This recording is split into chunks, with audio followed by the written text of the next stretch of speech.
Hello, everyone.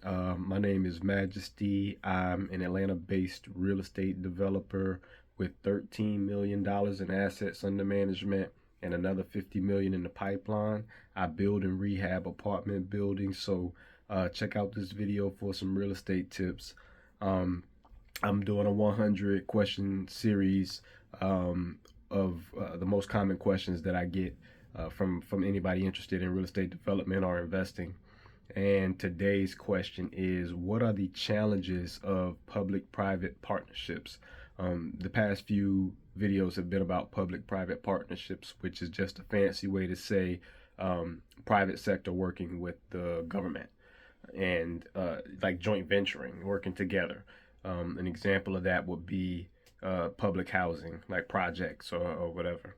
The government, and the private sector work together to build those, manage them, all that stuff like that. So when they come together and work on a project or a service together, that's a public-private partnership. So one of the challenges, though, of public-private partnerships is that the negotiations are very complex. They have a lot of laws and guidelines and restrictions that they have to follow. So it's very tight knit. And it can be very uncomfortable for people that aren't typically dealing with that type of scrutiny. On the private side, there's just not that much scrutiny when it comes to contracts, and even if a lot of people do business without contracts, for example. So that's something that you will never see on the private side, is someone um, not using contracts. Their contracts are very comprehensive, so that could be one of the challenges. It's also a pretty lengthy process. Like, it takes a lot of time to drill everything down, get everything signed by the right people. It has to go up the chain to the contract officer, up to the this manager and the this person, and there's really nothing you can do about that process. So that's a consideration. So it does take time for different things to happen, to align interest and to like finalize your agreements or what have you. Another one is risk management. Sometimes they will want you to take over a lot of risk in the project, but also the lines can get blurred as far as who's responsible for what. Even with the comprehensive contracts, that doesn't always mean that everybody does what is in the contract exactly how it's in the contract. Yet, you're still on the hook for the contract. So, that's something to consider. But that's something to consider with most, um, with most contracts anyway. So another one is financial challenges. So, one of the biggest challenges is that these contracts typically pay out after work is done, or after a service has been delivered, or whatever you want to call it. So you have to find a way to capitalize yourself or your project up until that point, and even then you have to plan on delayed payments.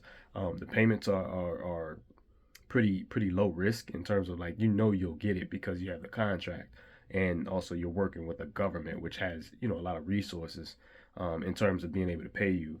But the time can be considerably long. It's not just like sending a Zelle request, or even just a card request or something like that to pay through Stripe or whatever. It's a process, and you're gonna usually take money the way that they tell you that they're gonna pay you. So if they want to pay you ACH even though you want to wire, or they just have their systems, and you kind of have to work with that.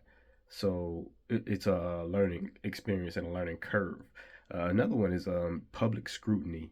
So whatever government that you end up working with or partnering with, that government unfortunately is going to lean to some side as far as politics, and you kind of get caught up in that by association, and it can get a little murky, a little weird, just depending on what's going on, what type of project you're doing, because this project could have a lot of community impact. And then that's when it gets really weird, because you're standing next to politicians and or whatever, government, and you're standing next to them, so you get kind of lumped in by association with whatever. So that's good and bad. So that can be a little bit challenging to deal with, and the community members can look at you like you've done something, or you've been a part of something that you weren't. You just working on this project. So politics can get really weird, and aggressive. So getting caught up in that whirlwind can be kind of shocking for people that's typically in the private sector only. Um, Another one is execution and management. So coordinating between both stakeholders. Communication with governments is different than communicating with the regular business. They have their checks and balances. They have their chain of command.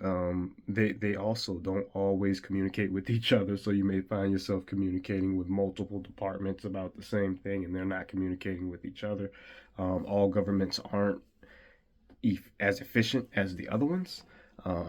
So you have to keep that in mind, and that goes all the way up to the big cities. The LAs and the New Yorks and the Atlantas. You're dealing with them at whatever level of efficiency they're already operating at. So that's something to consider. Also, community impact, which I kind of touched on before, but you more so in the way of how the community views your product or service or your project. Um, if there's any issues, I'll give you an example. They're doing something called Cop City in Atlanta, where it's supposed to be some type of big training facility for law enforcement, something along that line. And there's this movement against Cop City, saying that they don't want it to be built. So whoever's like the GC on that can, like they may not necessarily care or have like a dog in the fight at all, but they're a part of that. And there's people that have like died from this situation because they're coming on to the job site. So you can get caught up in that if you're a vendor for that project. And you're bringing in materials so these are things to consider, kind of getting caught up in that. I still think it's worthwhile because once again, the government is the biggest buyer of goods and services. So you're dealing with the biggest customer possible. They have the funding. You just got to kind of line up with whatever they're doing. So I still think that even with these risks, I mentioned that it's a great thing to do. But you have to kind of look at it and decide for yourself. But anyway, make sure you guys like, comment, and subscribe. I appreciate the questions and any comments. So until the next video. All right.